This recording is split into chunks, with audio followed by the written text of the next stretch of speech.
എല്ലാവർക്കും PSC ടോക്സിൻ്റെ പുതിയൊരു വീഡിയോയിലേക്ക് സ്വാഗതം. ഇന്ന് പുതിയ SCERTയുടെ 7ാം ക്ലാസ്സിൻ്റെ സയൻസിൻ്റെ രണ്ടാമത്തെ ചാപ്റ്ററാണ് നമ്മൾ എടുക്കുന്നത്.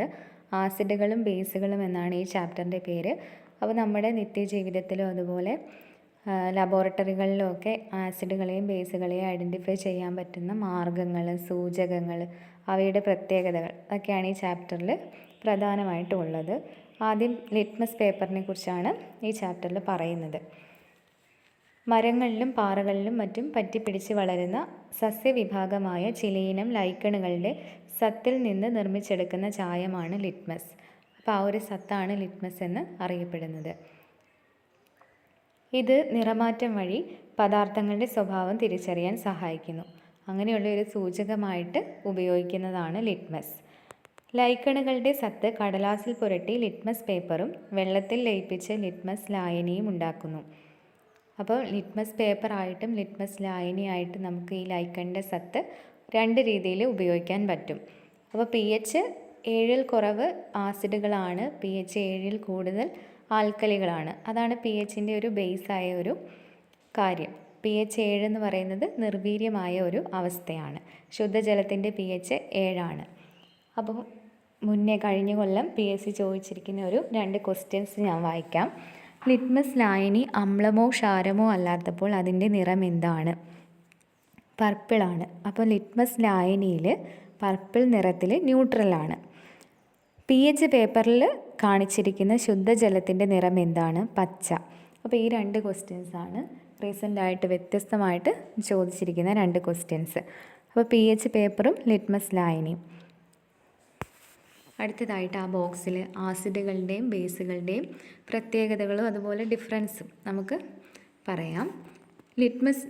നീല ലിറ്റ്മസിനെ ചുവപ്പാക്കുന്ന പ്രത്യേകതയുള്ളവയാണ് ആസിഡുകൾ. എന്നാൽ ആൽക്കലികൾ നേരെ തിരിച്ച് ചുവന്ന ലിറ്റ്മസിനെ നീലയാക്കുന്നു. അപ്പോൾ ലിറ്റ്മസ് പേപ്പർ 2 നിറത്തിലുണ്ട്. നീല ലിറ്റ്മസും ഉണ്ട്, ചുവന്ന ലിറ്റ്മസും ഉണ്ട്. ആസിഡുകൾ പുളിരുചിയുള്ളതാണ്, ബേസുകൾ കാരരുചിയുള്ളതാണ്. ആസിഡുകൾക്ക് വഴുവഴുപ്പില്ല, എന്നാൽ ബേസുകൾക്ക് വഴുവഴുപ്പുണ്ട്. അപ്പോൾ സോപ്പൊക്കെ നമ്മൾ ആലോചിച്ച് കഴിഞ്ഞാൽ ആൽക്കലി സ്വഭാവമാണ് സോപ്പിന്, അതിന് കാരരുചിയാണ്, അതുപോലെ വഴുവഴുപ്പുണ്ട്. ആസിഡുകൾക്ക് pH 7 കുറവും ആൽക്കലികൾക്ക് pH 7 കൂടുതലുമാണ്. അടുത്തതായിട്ട് 2ൻ്റെ എക്സാമ്പിൾസാണ് കൊടുത്തിരിക്കുന്നത്. ആസിഡ് അടങ്ങിയ പദാർത്ഥങ്ങൾ നാരങ്ങ നീര്, വിനാഗിരി, മോര്, പുളിവെള്ളം, തേങ്ങാവെള്ളം, കഞ്ഞിവെള്ളം, പാല്. അപ്പോൾ ആ ഒരു പോയിൻറ്സും കൂടി നമുക്ക് കഞ്ഞിവെള്ളം അതുപോലെ പാല് അതൊക്കെ പാലൊക്കെ വ്യത്യസ്തമായിട്ട് വരുന്നൊരു പോയിൻ്റാണ്. ആസിഡിക് സ്വഭാവമാണ് പാലിന്. ബേസുകൾ അടങ്ങിയിട്ടുള്ള പദാർത്ഥങ്ങളാണ് സോപ്പ് വെള്ളം, അപ്പക്കാര ലായനി, ചുണ്ണാമ്പ് വെള്ളം, തെളിഞ്ഞ ചാരവെള്ളം. അടുത്തതായിട്ട് സൂചകങ്ങൾ അഥവാ ഇൻഡിക്കേറ്റേഴ്സ്. നിറം മാറ്റത്തിലൂടെ ആസിഡിനെയും ബേസിനെയും തിരിച്ചറിയാൻ സഹായിക്കുന്ന പദാർത്ഥങ്ങളാണ് സൂചകങ്ങൾ. ലിറ്റ്മസ് പേപ്പർ ഒരു സൂചകമാണ്. മറ്റ് സൂചകങ്ങൾക്ക് ഉദാഹരണങ്ങളാണ് മീഥൈൽ ഓറഞ്ചും ഫിനോൾഫ്തലിനും. അപ്പോൾ ലബോറട്ടറികളിൽ ഉപയോഗിക്കുന്നവയാണ് ഇവയെല്ലാം. Litmus paper, methyl orange, phenolphthalein. അടുത്തതായിട്ട് ഫിനോൾഫ്തലിൻ്റെയും മീഥൈൽ ഓറഞ്ചിൻ്റെയും നിറം മാറ്റം എങ്ങനെയാണെന്നാണ് പറയുന്നത്. ഫിനോൾഫ്തലിൻ ആൽക്കലിയിൽ ചേർത്താൽ ലഭിക്കുന്ന നിറമാണ് പിങ്ക്. മീഥൈൽ ഓറഞ്ച് ആസിഡ് ലായനിയിൽ നൽകുന്ന നിറം ഇളം ചുവപ്പും അല്ലെങ്കിൽ ഇളം പിങ്കോ. മീഥൈൽ ഓറഞ്ച് ബേസിൽ നൽകുന്ന നിറം ഇളം മഞ്ഞ.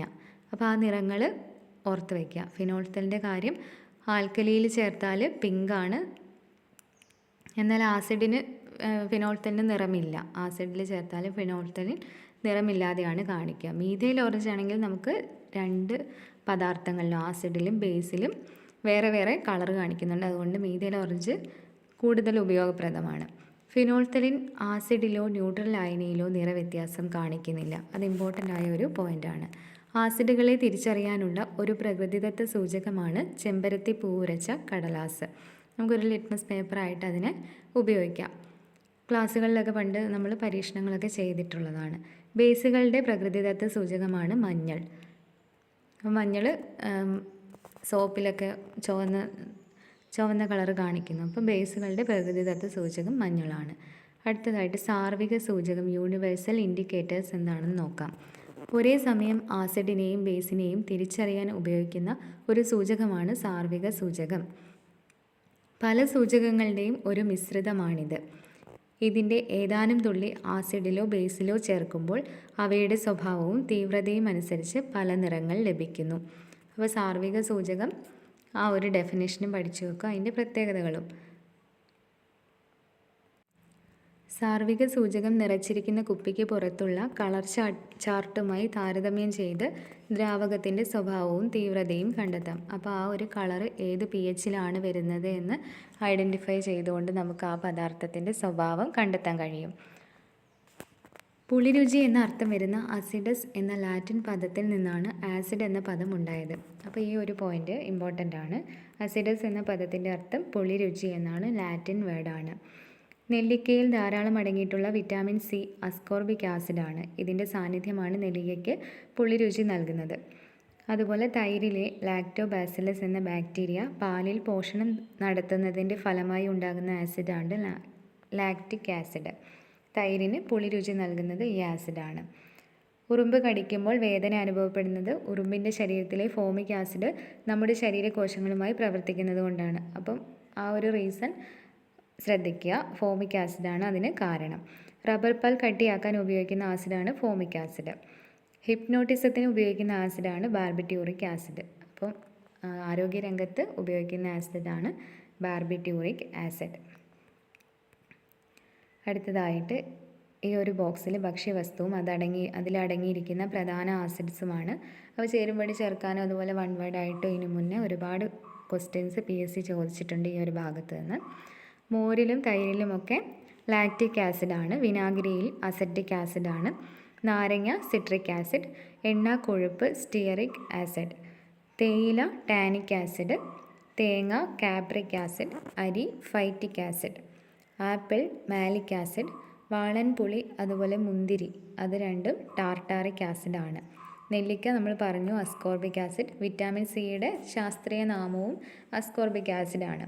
സോഡാ ജലത്തിൽ കാർബോണിക് ആസിഡ്, തക്കാളി നേന്ത്രപ്പഴം ഓക്സാലിക് ആസിഡ്, മരച്ചീനിയിൽ ഹൈഡ്രോസയാനിക് ആസിഡ് അല്ലെങ്കിൽ പ്രൂസിക് ആസിഡ്. അപ്പോൾ 2 പേരുകളുണ്ട്, അത് പഠിച്ചു വെക്കുക, ഹൈഡ്രോസയാനിക് അല്ലെങ്കിൽ പ്രൂസിക് ആസിഡ്.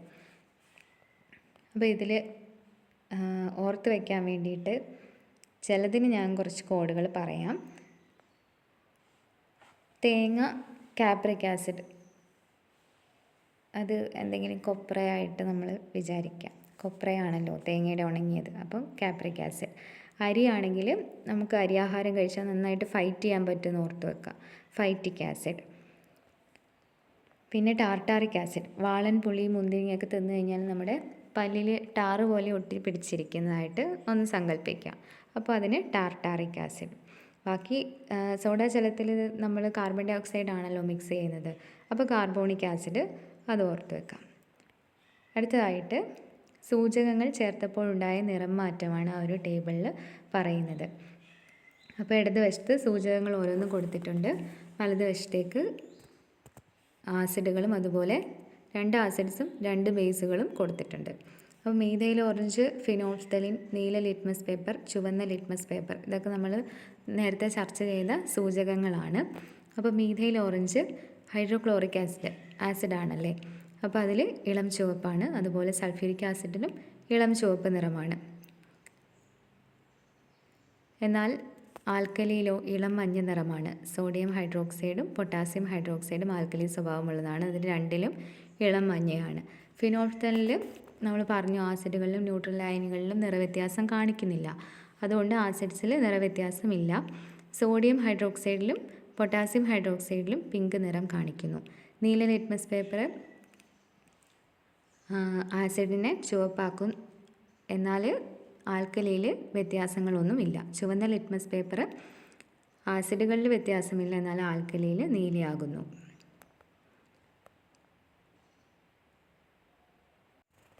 അടുത്തതായിട്ട് നമ്മുടെ ശരീരത്തിൽ ഉൽപ്പാദിപ്പിക്കുന്ന ഒരു ആസിഡാണ് ഹൈഡ്രോക്ലോറിക് ആസിഡ്. ആമാശയത്തിൽ ഉൽപ്പാദിപ്പിക്കുന്ന ഓക്സിൻറ്റിക് കോശങ്ങളാണ് ഹൈഡ്രോക്ലോറിക് ആസിഡ് ഉൽപ്പാദിപ്പിക്കുന്നത്. ദഹനത്തെ സഹായിക്കാനായി ആമാശയത്തിൽ ഉൽപ്പാദിപ്പിക്കുന്ന ആസിഡാണ് ഹൈഡ്രോക്ലോറിക് ആസിഡ്.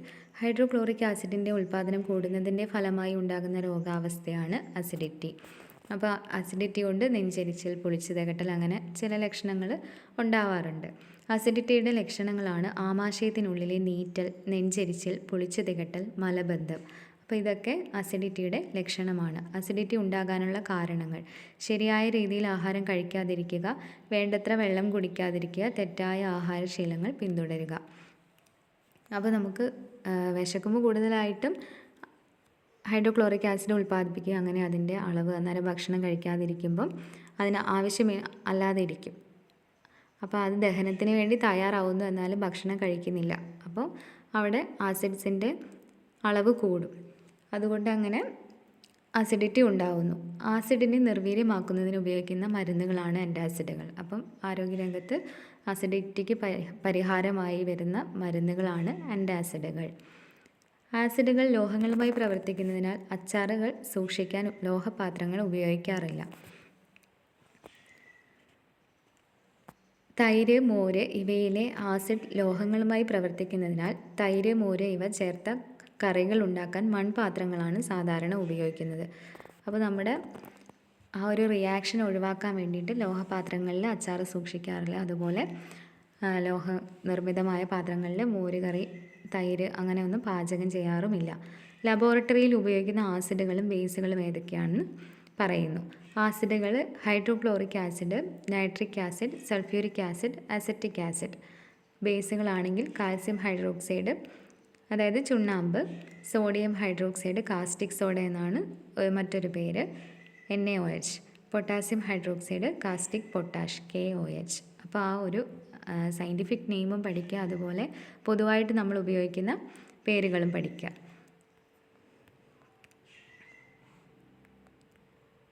ഹൈഡ്രജൻ്റെ ചില പ്രത്യേകതകളാണ് ആ ഒരു ബോക്സിൽ കൊടുത്തിരിക്കുന്നത്. ജലം ഉൽപ്പാദിപ്പിക്കുന്നത് എന്ന അർത്ഥം വരുന്ന മൂലകം ഹൈഡ്രജനാണ്. ഇത് ഒരുപാട് തവണ PSC ചോദിച്ചിട്ടുണ്ട്. ജലം ഉൽപ്പാദിപ്പിക്കുന്നത് എന്ന അർത്ഥം വരുന്നതാണ് ഹൈഡ്രജൻ. ഭാവിയിലെ ഇന്ധനം എന്നറിയപ്പെടുന്നത് ഹൈഡ്രജനാണ്.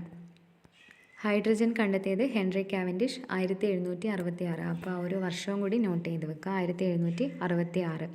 ലോഹങ്ങൾ ആസിഡുമായി പ്രവർത്തിച്ച് ഹൈഡ്രജൻ ഉണ്ടാകുന്നു എന്ന് ആദ്യമായി കണ്ടുപിടിച്ച ബ്രിട്ടീഷ് ശാസ്ത്രജ്ഞനാണ് ഹെൻറി കാവൻഡിഷ്. അപ്പം എപ്പോഴും വരുന്ന ഒരു ക്വസ്റ്റ്യനാണ്, സിങ്ക് ആസിഡുമായി പ്രവർത്തിച്ച് പുറത്ത് വിടുന്ന വാതകം ഏതാണ്? ഹൈഡ്രജൻ. അപ്പോൾ ഏതൊരു ലോഹമായും ആസിഡുകൾ പ്രവർത്തിച്ചാൽ എന്തുണ്ടാകും? ഹൈഡ്രജൻ അവിടെ റിലീസ് ചെയ്യും. അങ്ങനെ ആ ഒരു കണ്ടെത്തിയത് ആരാണ്? ഹെൻറി കാവൻഡിഷ് ആണ്. ഹൈഡ്രജൻ എന്ന പേര് നൽകിയത് ലാവോസിയർ, ഫ്രാൻസ്. ഹൈഡ്രജനും ഓക്സിജനും പേര് നൽകിയത് ലാവോസിയർ ആണ്. തീ കാണിക്കുമ്പോൾ ചെറു ശബ്ദത്തോടെ കത്തുന്ന വാതകമാണ് ഹൈഡ്രജൻ. ഏറ്റവും ഭാരം കുറഞ്ഞ വാതകം. അതിനാൽ ഹൈഡ്രജൻ നിറച്ച ബലൂണുകൾ ഉയർന്നു പൊങ്ങുന്നു. ഹൈഡ്രജനും ഓക്സിജനുമായി പ്രവർത്തിച്ചാൽ ജലമുണ്ടാകും. നമുക്കറിയാം, H2O ഉണ്ടാകുന്നത് ഹൈഡ്രജനും ഓക്സിജനും കൂടി ചേർന്നിട്ടാണ്. 2023 സെപ്റ്റംബറിൽ ഇന്ത്യയിൽ പരീക്ഷണാർത്ഥം ഹൈഡ്രജൻ ബസ് നിരത്തിലിറക്കിയത് എവിടെയാണ്? ന്യൂഡൽഹി. അപ്പോൾ ഹൈഡ്രജൻ ബസ് അവിടെ വായുമലിനീകരണമൊക്കെ കുറയ്ക്കാൻ വേണ്ടിയിട്ട് ഒരുപാട് പദ്ധതികൾ, കൃത്രിമ മഴ പെയ്യ്ക്കുന്നു, അതുപോലെ ഹൈഡ്രജൻ ബസ്സുകൾ നിരത്തിലിറക്കുന്നു. അപ്പോൾ ന്യൂഡൽഹിയാണ് ആ ഒരു പോയിന്റ് നോട്ട് ചെയ്യുക. റോക്കറ്റുകളിൽ ഇന്ധനമായി ഹൈഡ്രജൻ ഉപയോഗിക്കുന്നു. ഹൈഡ്രജൻ്റെ പ്രത്യേകതകൾ അവിടെ കഴിഞ്ഞു. അടുത്തായിട്ട് സോപ്പ് നിർമ്മിക്കാൻ ആവശ്യമായ വസ്തുക്കളാണ് പറയുന്നത്. സോപ്പ് നിർമ്മിക്കാൻ ആൽക്കലിയായ കാസ്റ്റിക് സോഡ, അതായത് സോഡിയം ഹൈഡ്രോക്സൈഡ് വേണം. അതുപോലെ വെളിച്ചെണ്ണ, വെള്ളം, സോഡിയം സിലിക്കേറ്റ്, സ്റ്റോൺ പൗഡർ. അപ്പോൾ സോപ്പ് നിർമ്മാണം കെമിസ്ട്രിയിൽ പ്രധാനപ്പെട്ട ഒരു സംഭവമാണ്. അപ്പോൾ അതിന് വേണ്ട സാധനങ്ങൾ ഇങ്ങനെ പറഞ്ഞിട്ടുണ്ട്. സോപ്പ് ആൽക്കലി വസ്തുവാണല്ലോ, അപ്പോൾ അതിൻ്റെ ഒരു ചെറിയ പോയിൻ്റാണ് അവിടെ കൊടുത്തിരിക്കുന്നത്. സോപ്പ് നിർമ്മാണ വേളയിൽ ജലത്തിലേക്ക് കാസ്റ്റിക് സോഡ ചേർക്കുമ്പോൾ വലിയ തോതിൽ താപം പുറത്തുവിടുന്നു. അപ്പോൾ അതൊരു താപമോചക പ്രവർത്തനമാണ്. സോപ്പിൻ്റെ ഗാഢതയും അളവും കൂട്ടാനായി ചേർക്കുന്ന പദാർത്ഥങ്ങളാണ് സോഡിയം സിലിക്കേറ്റും സ്റ്റോൺ പൗഡറും, അതായത് ടാൽക്കം പൗഡർ. അടുത്തതായിട്ട് ആസിഡുകളും ഉപയോഗങ്ങളും. അസറ്റിക് ആസിഡ് നമ്മൾ വീട്ടിലൊക്കെ ഉപയോഗിക്കുന്ന വിനാഗിരിയാണ് അസറ്റിക് ആസിഡ്. അച്ചാറുകളിലും മറ്റ് ഭക്ഷ്യവസ്തുക്കളിലും ഉപയോഗിക്കുന്നു. സിട്രിക് ആസിഡ് പാനീയങ്ങൾ ഉണ്ടാക്കാൻ, അതായത് നാരങ്ങയിൽ അടങ്ങിയിരിക്കുന്ന ആസിഡാണ് citric acid. Sulphuric acid motor വാഹനങ്ങളുടെ ബാറ്ററിയിലും രാസവള നിർമ്മാണത്തിനും ഉപയോഗിക്കുന്നു. അത് ഇതിനു മുന്നേ PSC ചോദിച്ചിട്ടുണ്ട്. മോട്ടോർ വാഹനങ്ങളിലെ ബാറ്ററിയിൽ ഉപയോഗിക്കുന്ന ആസിഡുകളാണ് സൾഫ്യൂരിക് ആസിഡ്. രാസവള നിർമ്മാണ മേഖലയിലും സൾഫ്യൂരിക് ആസിഡാണ്. നൈട്രിക് ആസിഡ് രാസവളം, പെയിൻറ്റ്, ചായങ്ങൾ എന്നിവ നിർമ്മിക്കാൻ. ടാനിക് ആസിഡ് തുകൽ, മഷി എന്നിവ നിർമ്മിക്കാൻ. ആ ഒരു പോയിൻറ്റും ഇമ്പോർട്ടൻ്റ് ആണ്. ടാനിക് ആസിഡിൻ്റെ പോയിൻ്റ് തുകലും മഷിയും. കാർബോണിക് ആസിഡ് ശീതളപാനീയങ്ങൾ, അതായത് സോഡ. ഫോമിക് ആസിഡ് റബ്ബർ പാൽ കട്ടിയാക്കാൻ. അപ്പോൾ ഉറുമ്പിലുള്ളതും അതുപോലെ റബ്ബർ പാൽ കട്ടിയാക്കാൻ വേണ്ടി നമ്മൾ ഫോമിക് ആസിഡാണ് ഉപയോഗിക്കുന്നത്. ബേസുകളും ഉപയോഗങ്ങളും. കാൽസ്യം ഹൈഡ്രോക്സൈഡ് ഗ്ലാസ് നിർമ്മാണം, മണ്ണിൻ്റെ അസിഡിറ്റി കുറയ്ക്കാൻ. അപ്പോൾ കുമ്മായമാണ് ഗ്ലാസ് നിർമ്മാണത്തിന് ഉപയോഗിക്കുന്നുണ്ട്. മണ്ണിൻ്റെ അസിഡിറ്റി കുറയ്ക്കാൻ നമ്മൾ കുമ്മായമാണ് ഉപയോഗിക്കുന്നത്. Sodium hydroxide soap, paper, rayon എന്നിവ ഉണ്ടാക്കാൻ. അപ്പോൾ കൃത്രിമ നൂലാണ് റയോൺ. സോഡിയം ഹൈഡ്രോക്സൈഡ് ഉപയോഗിക്കുന്നുണ്ട്. പൊട്ടാസ്യം ഹൈഡ്രോക്സൈഡ് സോഫ്റ്റ് പേപ്പർ ഉണ്ടാക്കാൻ. അപ്പോൾ വേറൊരു പ്രത്യേകത കൂടിയുണ്ട്. പൊട്ടാസ്യം ഹൈഡ്രോക്സൈഡ് ഉപയോഗിക്കുന്നത് ടോയ്ലറ്റ് സോപ്പുകൾ നിർമ്മിക്കാൻ വേണ്ടി ഉപയോഗിക്കുന്നത് പൊട്ടാസ്യം ഹൈഡ്രോക്സൈഡാണ്. സോഡിയം ഹൈഡ്രോക്സൈഡ് ആണെങ്കിൽ അലക്കുന്ന സോപ്പുകളിൽ ഉപയോഗിക്കുന്നത് സോഡിയം ഹൈഡ്രോക്സൈഡാണ്. അലുമിനിയം ഹൈഡ്രോക്സൈഡ്, മഗ്നീഷ്യം ഹൈഡ്രോക്സൈഡ് രണ്ടും മരുന്നുകളിലാണ് ഉപയോഗിക്കുന്നത്. അപ്പോൾ മെഡിക്കൽ ഫീൽഡിൽ പ്രാധാന്യമുള്ളവയാണ് അലുമിനിയം ഹൈഡ്രോക്സൈഡും മഗ്നീഷ്യം ഹൈഡ്രോക്സൈഡും. ആസിഡും ആൽക്കലിയും നിശ്ചിത അളവിൽ കൂടിച്ചേരുമ്പോൾ ആസിഡിൻ്റെയും ആൽക്കലിയുടെയും ഗുണങ്ങൾ നഷ്ടപ്പെടുകയും ജലവും ലവണവും ഉണ്ടാവുകയും ചെയ്യുന്ന പ്രവർത്തനമാണ് നിർവീരീകരണം അഥവാ ന്യൂട്രലൈസേഷൻ. അപ്പോൾ ആ ഒരു പോയിൻ്റ് ഇമ്പോർട്ടൻ്റ് ആണ്. ന്യൂട്രലൈസേഷൻ എന്താണ്? അപ്പോൾ അത് തുല്യമായ അളവിൽ കൂടിച്ചേരുമ്പം രണ്ടിൻ്റെയും ഗുണങ്ങൾ നഷ്ടപ്പെടുന്നു. അങ്ങനെ ജലവും ലവണവും പ്രൊഡക്റ്റായിട്ട് ലഭിക്കുന്നു. അപ്പോൾ ആസിഡ് പ്ലസ് ആൽക്കലി ഗീവ്സ് ലവണം പ്ലസ് ജലം. അതിനൊരു എക്സാമ്പിളും അവിടെ കൊടുത്തിട്ടുണ്ട്. ഹൈഡ്രോക്ലോറിക് ആസിഡും സോഡിയം ഹൈഡ്രോക്സൈഡും കൂടിച്ചേരുമ്പോൾ ഉണ്ടാകുന്ന ഉൽപ്പന്നങ്ങളാണ് സോഡിയം ക്ലോറൈഡും ജലവും. അപ്പോൾ HCl plus NaOH gives sodium chloride NaCl plus H2O. അപ്പോൾ സമീകരിച്ചാൽ നമുക്ക് കറക്റ്റ് സമവാക്യവും കിട്ടും. അപ്പോൾ ലവണവും ഉണ്ടായി, ജലവും ഉണ്ടായി. കാസ്റ്റിക് സോഡയുടെ രാസനാമം നമ്മൾ നേരത്തെ പറഞ്ഞു, സോഡിയം ഹൈഡ്രോക്സൈഡ് ആണ്. കേരളത്തിലെ മണ്ണിൻ്റെ പൊതു സ്വഭാവമാണ് ആസിഡിക് സ്വഭാവം. അപ്പോൾ ആസിഡിൻ്റെ വീര്യം നഷ്ടപ്പെടുത്താൻ വേണ്ടി മണ്ണിൽ ചേർക്കുന്ന ആൽക്കലി സ്വഭാവമുള്ള പദാർത്ഥമാണ് കുമ്മായം. അപ്പോൾ ഈ ഒരു ചാപ്റ്റർ ഇവിടെ അവസാനിച്ചു. കുറച്ച് ഇമ്പോർട്ടൻ്റ് ആയ പോയിൻറ്റുകളുണ്ട്. എന്നാൽ സിമ്പിളായ കാര്യങ്ങളാണ്. 7ാം ക്ലാസ് ആയതുകൊണ്ട് തന്നെ കുറച്ച് സിമ്പിളായ കാര്യങ്ങളാണ് കൊടുത്തിരിക്കുന്നത്. pHും അതുപോലെ ആ സൂചകങ്ങൾ, ആ ഒരു നിറമൊക്കെ ഓർത്ത് വെക്കുക. പിന്നെ ഫിനോൾഫ്തലിനും മീഥൈൽ ഓറഞ്ച് ചേർക്കുമ്പോഴുണ്ടാകുന്ന നിറവ്യത്യാസം ഒന്ന് പഠിച്ചു വയ്ക്കുക. അപ്പോൾ അടുത്ത ക്ലാസ്സുമായി വീണ്ടും കാണാം. താങ്ക്